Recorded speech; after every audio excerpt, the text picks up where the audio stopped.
कबीर की भाषा में व्यापारी को वो बेपारी कहते हैं, सो समझिएगा इसे।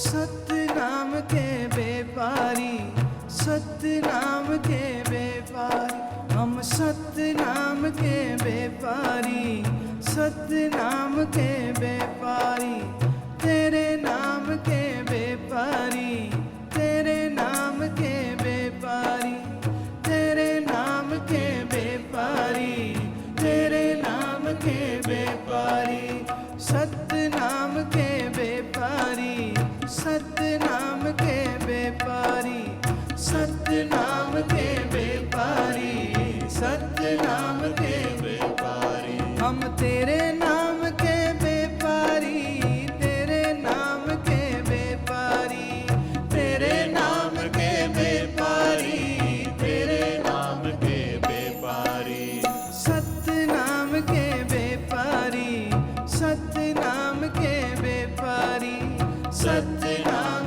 के व्यापारी, सत्य नाम के व्यापारी।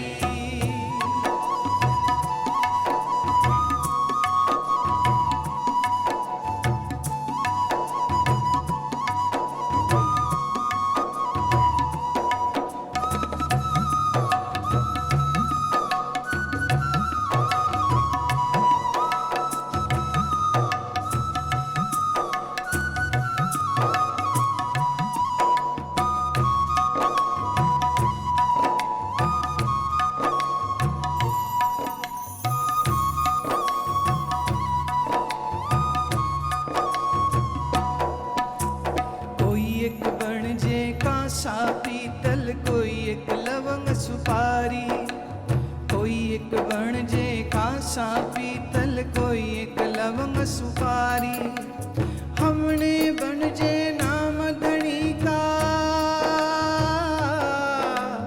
हमने बनजे नाम धनी का, पूरन खेप हमारी, सत्य नाम के व्यापारी, सत्य नाम के व्यापारी, सत्य नाम के व्यापारी, सत्य नाम के व्यापारी, सत्य नाम के व्यापारी, सत्य नाम के व्यापारी, हम सत्य नाम के व्यापारी, सत्य नाम के व्यापारी, तेरे नाम के व्यापारी, तेरे नाम के व्यापारी, तेरे नाम के व्यापारी, तेरे नाम के व्यापारी, सत्य नाम के व्यापारी, सत्य नाम के व्यापारी, सत्य नाम के व्यापारी, सत्य नाम के व्यापारी।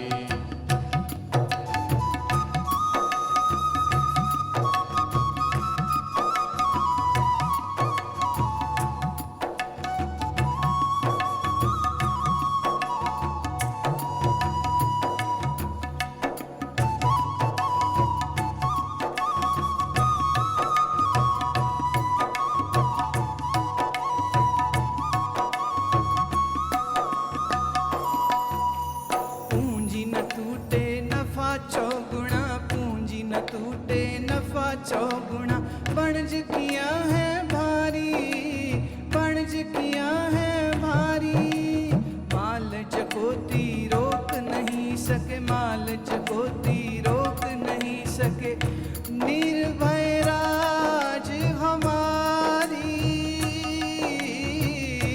निर्भय राज हमारी, सत्य नाम के व्यापारी, सत्य नाम के व्यापारी, सत्य नाम के व्यापारी, सत्य नाम के व्यापारी, तेरे नाम के व्यापारी,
उस पर अदल हमारी, उस पर अदल हमारी। सत्य नाम के व्यापारी, सत्य नाम के व्यापारी, सत्य नाम के व्यापारी, सत्य नाम के व्यापारी। तेरे नाम के व्यापारी, तेरे नाम के व्यापारी, तेरे नाम के व्यापारी, तेरे नाम के व्यापारी। सत्य नाम के व्यापारी, सत्य नाम के व्यापारी। सत्य नाम के व्यापारी, सत्य नाम के व्यापारी। कोई एक बन जे कांसा पीतल, कोई एक बन जे, कोई एक बन जे कांसा पीतल, कोई एक लवंग सुपारी, कोई एक लवंग सुपारी, कोई एक लवंग सुपारी, कोई एक लवंग सुपारी। हमने बन जे नाम धनी का, हमने बन जे, हमने बन जे नाम धनी का। पूरन खेप हमारी, पूरन खेप हमारी। सत्य नाम के व्यापारी, सत्य नाम के व्यापारी। सत्य नाम के व्यापारी, सत्य नाम के व्यापारी। हम सत्य नाम के व्यापारी, सत्य नाम के व्यापारी। सत्य नाम के व्यापारी, सत्य नाम के व्यापारी। तेरे नाम के व्यापारी, तेरे नाम के व्यापारी। तेरे नाम के व्यापारी, तेरे नाम के व्यापारी। तेरे नाम के व्यापारी, तेरे नाम के व्यापारी। तेरे नाम के व्यापारी, तेरे नाम के व्यापारी। हम सत्य नाम के व्यापारी, सत्य नाम के व्यापारी। सत्य नाम के व्यापारी, सत्य नाम के व्यापारी। हम सत्य नाम के व्यापारी, सत्य नाम के व्यापारी। सत्य नाम के व्यापारी, सत्य नाम के व्यापारी। हम सत्य नाम के व्यापारी, सत्य नाम के व्यापारी। सत्य नाम के व्यापारी, सत्य नाम के व्यापारी। सत्य नाम के व्यापारी, सत्य नाम के व्यापारी। सत्य नाम के व्यापारी, सत्य नाम के व्यापारी। सत्य नाम के व्यापारी, सत्य नाम के व्यापारी।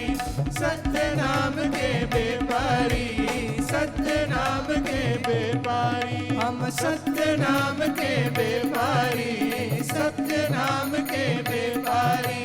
सत्य नाम के व्यापारी, सत्य नाम के व्यापारी।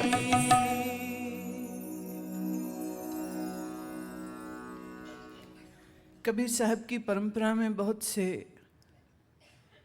अन्य जो महात्मा हुए हैं, अन्य जो साधु जन हुए हैं, तो कबीर के उसी ज्ञान परंपरा को उन्होंने अपने जीवन में, साधना में आधार बनाया। तो उन्हीं में से ये एक भवानी नाथ थे, जिनकी ये रचना हमने अभी गाई है। नाथ परंपरा में भी कुछ एक छोटा सा समुदाय ऐसा है तो वो गुरु गोरखनाथ की परंपरा का हिस्सा, लेकिन कबीर साहब की वाणी का चिंतन मनन वो लोग भी करते हैं। तो ये उन्हीं नाथ परंपरा में से एक हैं। कुछ ऐसा ही मिलता जुलता गुरु नानक साहब का, गुरु रामदास का भी कथन है। हम व्यापार करते हैं, हम परमात्मा के नाम का व्यापार करते हैं, और ये नाम धन प्रेम की राशि के बदले में देते हैं। बहुत सुंदर श्री गुरु ग्रंथ साहब में भी इसकी बिल्कुल सेम एको होता है। ऐसा लगता है जैसे दो अलग समय में बैठे हुए लोगों ने एक ही बात को, एक ही उदाहरण को, एक ही स्टोरी को आधार बना करके कह दिया है। वणज करो वणजारेओ वखर लेओ संभाल, तैसी वस्त विसाहिए जैसी निभे नाल।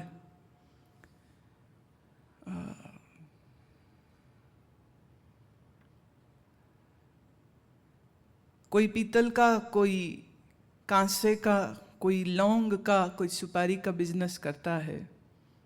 कहते हमने वणज धनी के नाम का, धनी माने पति, परमात्मा के नाम का, ये हमने व्यापार शुरू किया। पूर्ण खेप हमारा जो माल है ये कभी घटने वाला ही है ही नहीं है, पूर्ण रहता है। पूंजी न टूटे नफा चौगुना वणज किया है भारी। मूल राशि कभी कम होती नहीं है और मुनाफा जो है वो बहुत हमारा बढ़ता रहता है, चौगुना बढ़ता रहता है। माल जकोती रोक नहीं सके, होता है ना, वो माल जाता है तो चुंगी वाले रोक लेते हैं, सेल टैक्स वाले रोकते हैं। कहते हैं हमारे माल को तो कोई रोक ही नहीं सकता है, हम तो धड़ाधड़ अपने इस माल को बेचते हैं और इस पे कोई टैक्स नहीं लगता, कोई रोक नहीं सकता है, कोई टोक नहीं सकता है। निर्भय राज हमारी, हम निर्भय होकर के अपने इस राज्य को करते हैं। जो साहिब के सदा हजूरिया पटा रहे दरबारी। अब ये थोड़ी सी उदाहरण वो दे रहे हैं कि ऐसा जो मंत्री होवे जो हमेशा राजा के दरबार में राजा की जी हजूरी में लगा रहे, कहते अब उसको उसके पद से कौन हटाएगा, राजा हमेशा ही खुश रहता है। अब यहाँ वो कह रहे हैं परमात्मा रूप राजा, हम उसके दरबारी, तो हम हमेशा उसके अदब में खड़े रहते हैं, हम उसके सम्मान में हमेशा रहते हैं, क्योंकि हमेशा उसी को याद करते रहते हैं। तो हमारी बड़ी अच्छी साठगांठ है, हमारे राजा के साथ हमारी साठगांठ भी बहुत अच्छी है। जो साहिब ने पन्ना भेजा उस पर अदल हमारी, कि हमारे साहिब माने राजा जब कोई ऑर्डर निकालता है तो सिग्नेचर राजा का होना है, ऐसा नियम है। लेकिन कहते हैं यहाँ हुक्म तो राजा का है, लेकिन उस पर अदल, उस पर मोहर मेरी लगती है। माने परमात्मा के नाम का, परमात्मा के स्वरूप का, परमात्मा के ज्ञान की जो मोहर है वो तो संत ही लगाएगा, परमात्मा के थोड़ी। खुद समझा रहा है कि मेरा ध्यान करो, उसके तो बस का ही नहीं है।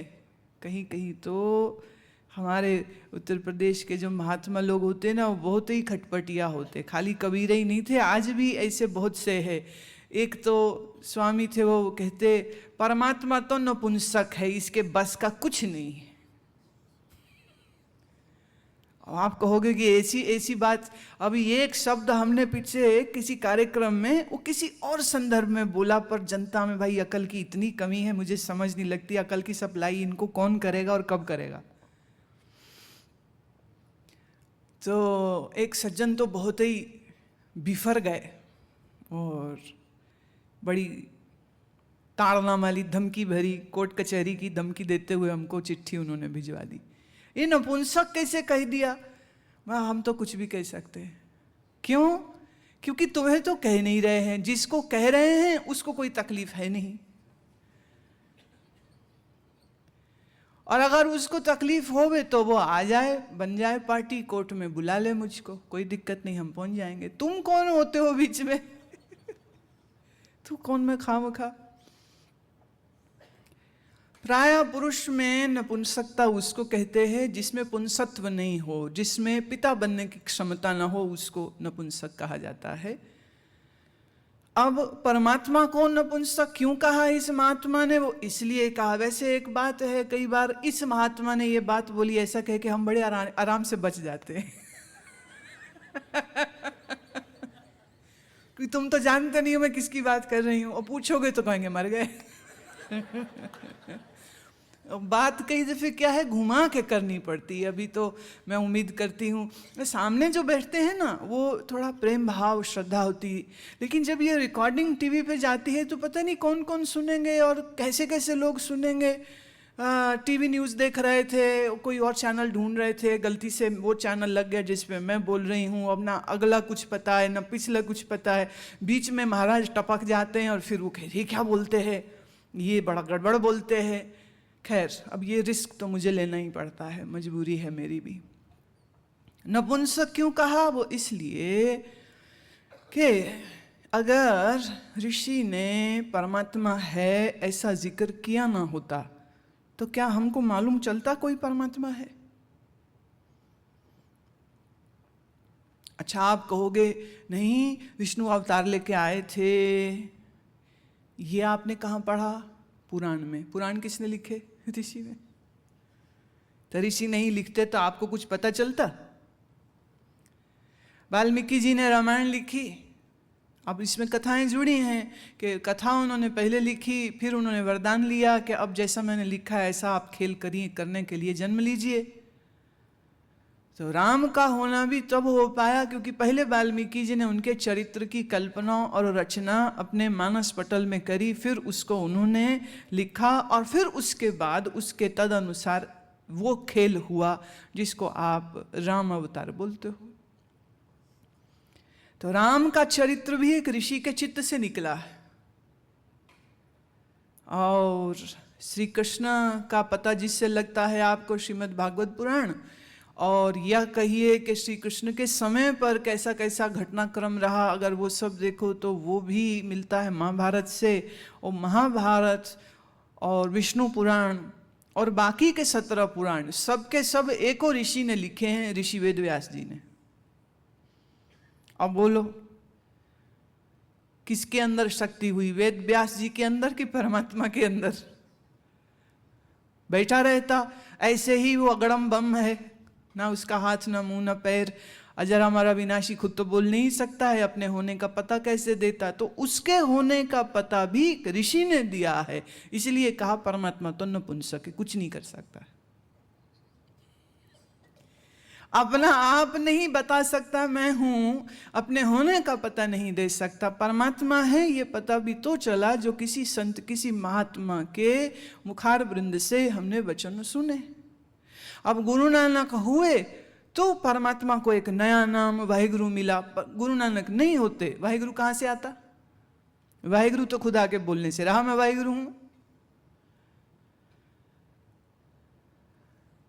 हिंदू धर्म की पूरी फाउंडेशन ऋषि वेद व्यास जी हैं। अगर वेद व्यास जी को हटा दीजिए, हिंदू धर्म तो गया, बचेगा ही कुछ नहीं। अच्छा, 4 वेद हैं या उपनिषद हैं, बड़े महत्वपूर्ण हिस्से हैं वो भी, लेकिन अगर कहा जाए तो वेद क्या हैं तो ये भी किसी ऋषि का कथन है, और उपनिषद क्या हैं तो उनमें तो सब ऋषियों के नाम दिए हुए हैं।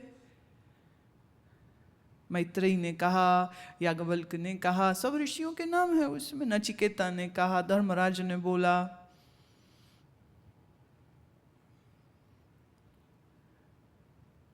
तो मोहर किसकी चली? ऋषि की चली, महात्मा की चली कि परमात्मा की चली?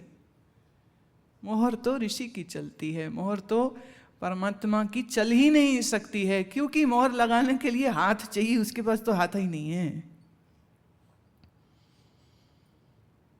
और लिखने के लिए भी हाथ चाहिए, और सोचने के लिए मन और बुद्धि चाहिए, और वो तो मन माया और बुद्धि अहंकार से परे है, तो वह परब्रह्म स्वयं तो कुछ नहीं कर सकता, तो उसको भी दरकार है महात्मा की। बहुत ही सुंदर। ये अभी हम जो है ना बहुत खड़ी बोली में बोल रहे हैं, एकदम डंडा मारने वाली बोली में बोल और इसी बात को लेकिन बड़ी दूसरी और बड़ी मीठी भावना के साथ वाणी में आया है। वाणी में बहुत सुंदर शब्द आता है, वो कहते मेरे राम राय,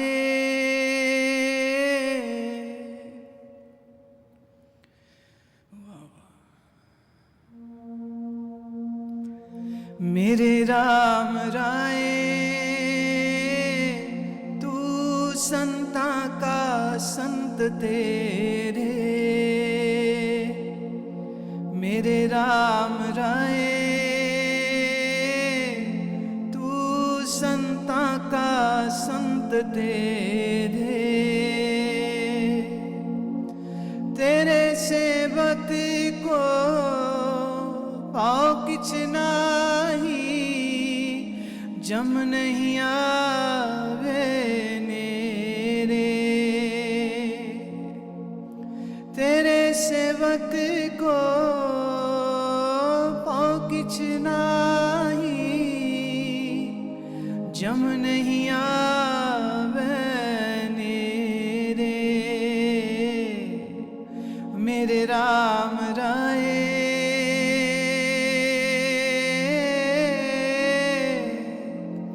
तू संता का संत तेरे। मेरे राम राय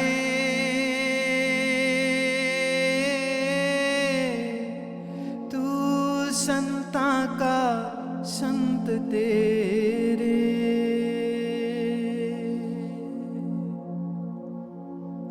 तू अपने संतों का है और संत तेरे है। तू अपने संत के बगैर नहीं रहता और संत तेरे बगैर नहीं रहते हैं। सो संत कह रहे हम तेरे नाम के व्यापारी, हम सत्य नाम के व्यापार, हम व्यापार करते हैं। अद्भुत अद्भुत। नाम की बात आई है तो नाम के व्यापार की बात आई है, तो कुछ नाम से जुड़ा हुआ, नाम से ही संबंधित जो है वो अभी का हम प्रयोग रखते हैं। अभ्यास की सबसे पहली शर्त और कंडीशन जो है वो एक बार मैं फिर से आपको याद करा दूं कि शरीर पूरे समय स्थिर रहना चाहिए। The body should be still, it should not be moving. Number 2, keep your inhalation and exhalation equal, long, slow and deep. बराबर भी रहे, लंबा भी रहे, गहरा भी रहे। और ये तो हमारे बैठने की तैयारी होगी, ये सिर्फ तैयारी है। शरीर को सीधा बैठाना, स्पाइनल कॉलम, इसमें बहुत एफर्ट करना चाहिए। आपको बार बार इस बात पर ध्यान देना चाहिए that your back is not crouching, ऐसा झुका हुआ नहीं होना चाहिए। Spinal column should be erect, 90 degree angle. पीठ की मांसपेशियां जब कमजोर होती हैं तो बैठने में कष्ट होता है, तो थोड़ी थोड़ी देर में फिर झुक जाता है। और फिर क्या है, जब झुक जाता है तो आलस्य आ जाता है, आलस्य आता है तो आपका प्रमाद बढ़ जाता है, तो वो गड़बड़ है। इसलिए शरीर के तल पर इस बात का बहुत ख्याल रखना चाहिए that your spinal column remains erect, वो सीधा रहना चाहिए। पीठ झुका के नहीं रखिएगा आप। दूसरी बात, शरीर को स्थिर रखिएगा, शरीर को स्थिर रखिएगा। यहाँ मैं देख रही हूँ कुछ लोग सीढ़ी पे ही चौकड़ी लगा के बैठ गए। कोई और भी करना चाहे तो कर सकते हैं। अब क्या है, कुर्सी वाला हॉल मिला है, मजबूरी है, व्हाट टू डू। हाँ, तो जहाँ जगह मिले तो आप आसन बांध लीजिए, क्योंकि आपका जब बॉडी एक दफ़े पिरामिड शेप में आ जाता है, इट गिव्स मोर स्टेबिलिटी। आपके जो मन है वो शरीर को सीधा रखना है, मैंने पीठ झुकानी नहीं, इस विषय में जब बिजी हो जाता है तो क्या है, और कुछ सोचने को जगह नहीं रह जाती। जब हम शरीर पर पूरी तरह से दृष्टि देते हैं तो ये हमारे विचारों को काटने में बहुत अच्छा काम करता है। तो कोई भी चीज़ व्यर्थ नहीं, ऐसे ही नहीं हम बोलते रहते सीधा बैठो, कमर सीधी रखो, झुक के मत बैठो। Why? The reason is because when you sit straight with your spinal column straight, और आपके जो legs है, ये जो घुटने हैं, they are closest to the floor, to the ground, grounded, इसको हम कहेंगे grounded।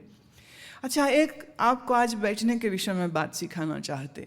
देखिए, मान लीजिए आपकी हाइट है 5 फुट 6 इंच, आप बैठे।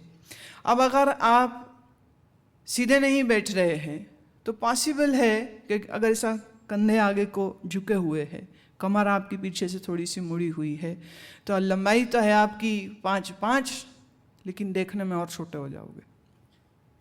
क्या करें? सिर में ऐसी भावना करे कि जैसे यहां सिर से एक हुक है जो आपको ऊपर को खींच रही। भावना करिए, you are being pulled up. और मेरा माइक का एडजस्टमेंट के लिए मैं थोड़ा नीचे हो जाती हूँ, अन्यथा this should be my, I am getting more taller. बात समझे? बोलना है